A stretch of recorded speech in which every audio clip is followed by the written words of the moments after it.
Welcome to Pratap classes. दोस्तों, Pratap classes के YouTube channel पर आपका स्वागत है। आज है 31 मार्च 2026 और 31 मार्च 2026 के जितने भी इंडिया और वर्ल्ड के जो करंट अफेयर्स के क्वेश्चन बनते हैं, आज उनका अपने डिस्कशन करेंगे। पूरा वीडियो ध्यान से देखना और लास्ट में आपसे क्वेश्चन पूछूंगा जिनके जवाब आपको कमेंट बॉक्स में देना होगा।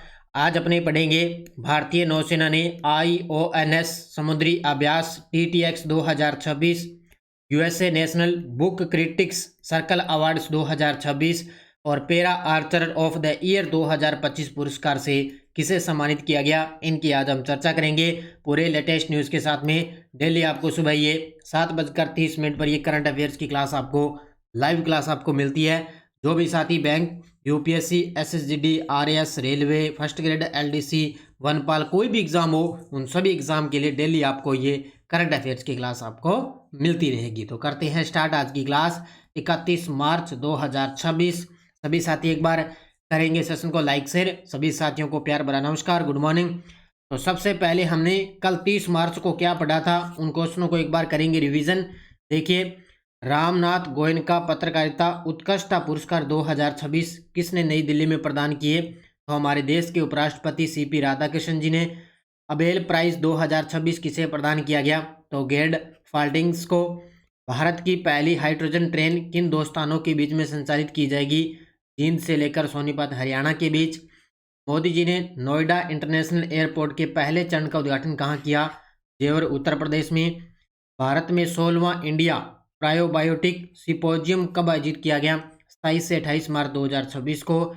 और वर्ष 2026 में कोविड-19 का नया वेरिएंट BA.3.2 जिसे सिकाडा वेरिएंट के कहा जाता है, किस परिवार से संबंधित है? ओमिक्रॉन से।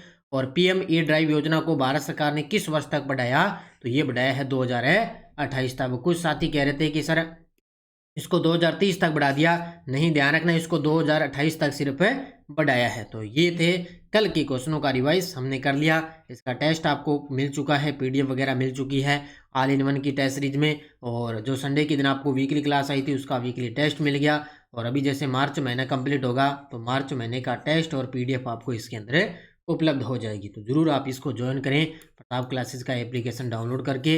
इसमें आपको 31 दिसंबर 2026 तक पूरे साल का डेली, वीकली, मंथली और मंथली PDF वगैरह आपको मिलती रहेगी। ज़रूर आप इसको ज्वाइन करें। अब करते हैं स्टार्ट आज की क्लास। 31 मार्च 2026 आज की इस महीने का आज की अंतिम दिन आपके सामने। पहला क्वेश्चन आपके सामने, भारतीय नौसेना ने IONS समुद्री अभ्यास TTX 2026 का सफलतापूर्वक आयोजन कहाँ किया है? ये देखो आपके सामने तस्वीर में समुद्री युद्ध पद्धति केंद्र है जहाँ पे इसका आयोजन हुआ है। भारतीय नौसेना द्वारा IONS समुद्री अभ्यास TTX 2026 इसका आयोजन हुआ है कोच्चि, केरल के अंदर। कहाँ पे आयोजित हुआ है? कोच्चि, केरल के अंदर इसका आयोजन किया गया है। किसके द्वारा? भारतीय नौसेना के द्वारा। देखो, आयोजनकर्ता भारतीय नौसेना, स्थान है कोच्चि, केरल के अंदर। अधिकार क्षेत्र दक्षिणी नौसेना कमान के अंतर्गत समुद्री युद्ध केंद्र द्वारा इसका आयोजन किया गया है। अभ्यास का नाम IONS समुद्री अभ्यास TTX 2026 और भाग लेने वाले हिंद महासागर क्षेत्र के विभिन्न देशों के नौसेना प्रतिनिधियों ने इसके अंदर भाग लिया है। यानी कि जो हिंद महासागर नौसेना संगोष्ठी है उसी के अंतर्गत ये अभ्यास आयोजित किया गया और उसी के अकॉर्डिंग जितने भी देश हैं उनके नौसेना जो प्रतिनिधि है उन्होंने इसके अंदर भाग लिया है। तो ये दक्षिणी नौसेना कमान के अंतर्गत एक समुद्री युद्ध केंद्र के द्वारा आयोजित किया गया। कौन सा? TTX 2026। कहाँ पे? कोच्चि, केरल के अंदर। गजब का प्रश्न है, अच्छे तरीके से इसको याद कर लेना। नेक्स्ट, भारतीय सेना को हाल ही में किस प्रकार की लाइट मशीन गन की पहली खेप प्राप्त हुई है? गजब का प्रश्न है भी। भारतीय सेना को हाल ही में किस प्रकार की लाइट मशीन गन, ये देखो आपके सामने तस्वीर में इस प्रकार की ये लाइट गन मशीन है और ये भारतीय सेना को पहली खेप इसकी प्राप्त हो चुकी है। तो ये किस प्रकार की है? ये है 7.62 मिमी कैलिबर की प्रहार LMG। क्या है? LMG। तो ये 7.62 मिमी के कैलिबर की प्रहार LMG है। ये भारतीय नौसेना को लाइट मशीन गन की पहली खेप मिली है। ये गजब का प्रश्न है, ये रक्षा प्रौद्योगिकी से और विज्ञान प्रौद्योगिकी से आपका करंट अफेयर्स में क्वेश्चन बनेगा, तो इसको अच्छे तरीके से याद रखना है। तो उत्तर होगा इसका ऑप्शन नंबर बी। देखो, भारतीय सेना की मारक क्षमता बढ़ाने के लिए एक बड़ा कदम उठाया। सेना को 7.62 मिमी कैलिबर की 2000 प्रहार लाइट मशीन गन की पहली खेप प्राप्त हो चुकी है। तो इसको याद रखना अच्छे तरीके से, 2000 प्रहार लाइट मशीन गन की पहली खेप मिल गई। यह मशीन गन अत्याधुनिक तकनीक से लैस है। इसका निर्माण मेक इन इंडिया पहल के तहत भारत में ही किया गया है। तो इसका निर्माण मेक इन इंडिया पहल के तहत भारत के अंदर इसका निर्माण किया गया। प्रहार एलएमजी का निर्माण अंडानी डिफेंस एंड एरोस्पेस द्वारा किया गया है। तो इसका जो निर्माण है, जो मेक इन इंडिया पहल के तहत भारत में किया गया, और प्रहार एलएमजी का जो निर्माण है वो अंडानी डिफेंस एरोस्पेस द्वारा किया गया। Israeli Negev 7.62 into 51 light machine gun है, जिसे हम प्रहार कहते हैं। ज़्यादा मारक क्षमता और भरोसे वाली एडवांस मशीन गन है, यानी कि इसको नाम दिया है प्रहार। तो ये ज़्यादा क्षमता वाली और भरोसे वाली एडवांस मशीन गन है, और अब ये भारत को इसकी पहली खेप मिल चुकी है। तो इसको अच्छे तरीके से याद रखना, एग्जाम के अंदर यहाँ से क्वेश्चन बनेगा। नेक्स्ट, भारतीय वायुसेना अपने मिग-29 लड़ाकू विमानों को किस मिसाइल से लैस करने जा रही है। तो आज की क्लास में ये 3 क्वेश्चन शुरू वाले बहुत ही गजब के प्रश्न है। तो भारतीय वायुसेना वर्तमान में, याद रखना, भारतीय वायुसेना का अपना स्थापना दिवस मनाते हैं 8 अक्टूबर को मनाते हैं। और वर्तमान में एयर चीफ मार्शल कौन है? अमरप्रीत सिंह भारतीय वायुसेना के एयर चीफ मार्शल हैं। तो ये इन्होंने अपने मिग-29 लड़ाकू विमानों को किस मिसाइल से लैस करने जा रही है? वो है उन्नत ASRAAM। क्या है? ASRAAM, ठीक है। तो इससे क्या है, उन जो मिग-29 लड़ाकू विमान है उनको इस मिसाइलों को लैस करने जा रही है, ठीक है। देखो, विमान है भारतीय वायुसेना के मिग-29 लड़ाकू विमान है। इनको मिसाइल उन्नत ASRAAS, ठीक है, ARM।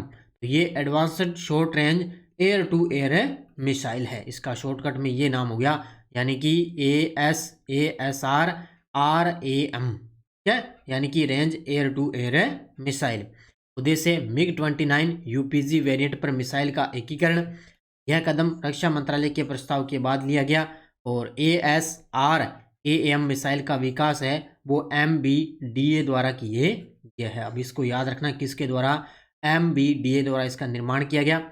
इसकी विशेषता देखें, एक तो ये हीट सीकिंग तकनीक का उपयोग है इसमें, और एक फायर एंड फॉरगेट सिद्धांत पर यह कार्य करती है। ये आपको याद रखना है। इसमें क्या होगा, जो मिग-29 लड़ाकू विमान है उनको क्या है, अब इस मिसाइल से लैस किया जाएगा, ठीक है। ये आपके एक बार ये तस्वीर में देखो, इस प्रकार ये लैस किया इनको जाएगा, ठीक है। USA national book critics circle awards 2026 किस भारतीय लेखिका ने जीता है? ये देखो आपके सामने तस्वीर में, अब तस्वीर में देख के आप अंदाजा लगा सकते हो इन शख्स का नाम। तो USA national book critics circle award 2026 इन्होंने जीता है। इन भारतीय लेखिका का नाम है अरुंधति रॉय। क्या नाम है इनका? अरुंधति रॉय। इनको ये अवार्ड जीता है इन्होंने, ठीक है। देखो, अरुंधति रॉय को मदर मेरी कम्स टू मी संस्मरण के लिए USA national book critics circle award 2026 से सम्मानित किया गया है। ये पॉइंट नोट कर लेना। अरुंधति रॉय को मदर मेरी कम्स टू मी इनका संस्मरण है, इसके लिए इनको USA national book critics circle award 2026 से सम्मानित किया गया।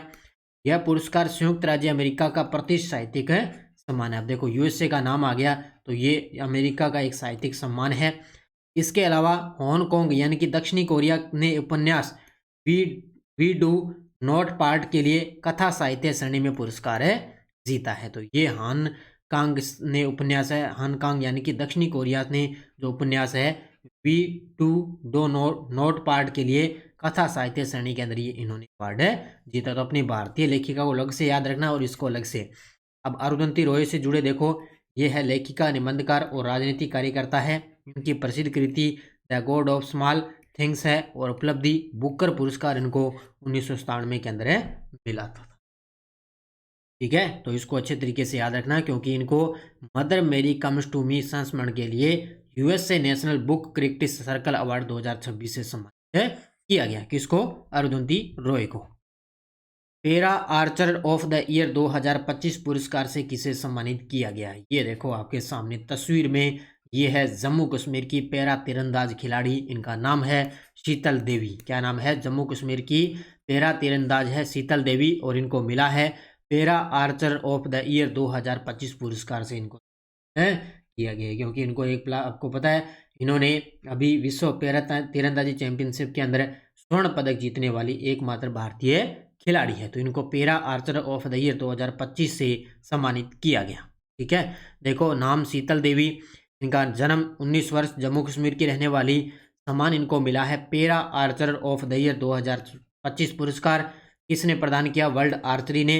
और विश्व पैरा तीरंदाजी चैंपियनशिप में इन्होंने स्वर्ण पदक जीतने वाली पहली और एकमात्र महिला निहत्थी तीरंदाज महिला है। शानदार प्रदर्शन और प्रेरणादायक सफर जिन्होंने वैश्विक पहचान दिलाई है, तो इसी कारण इन्होंने इस तीरंदाजी चैंपियनशिप में स्वर्ण पदक जीता है।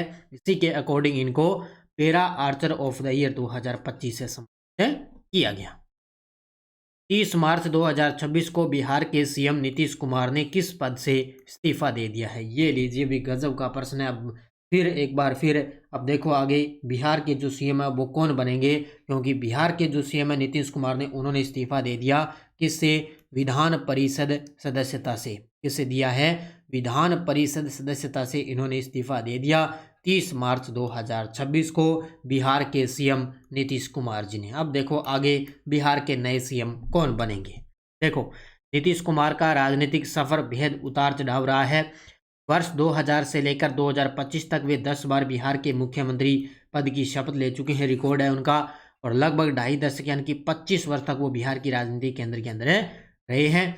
और अब वे राज्यसभा सदस्य के रूप में शपथ लेने जा रहे हैं। और 30 मार्च 2026 को उन्होंने विधान परिषद की सदस्यता से इस्तीफा दे दिया है। अब वो राज्यसभा है उनके सदस्य के रूप में शपथ लेंगे, और इन्होंने विधान परिषद की जो सदस्यता है उनसे इस्तीफा इन्होंने दे दिया है। अब आगे देखो, अब आगे बिहार के नए सीएम कौन बनेंगे, क्योंकि लगातार 10 बार ये बिहार के मुख्यमंत्री पद की शपथ इन्होंने ली है।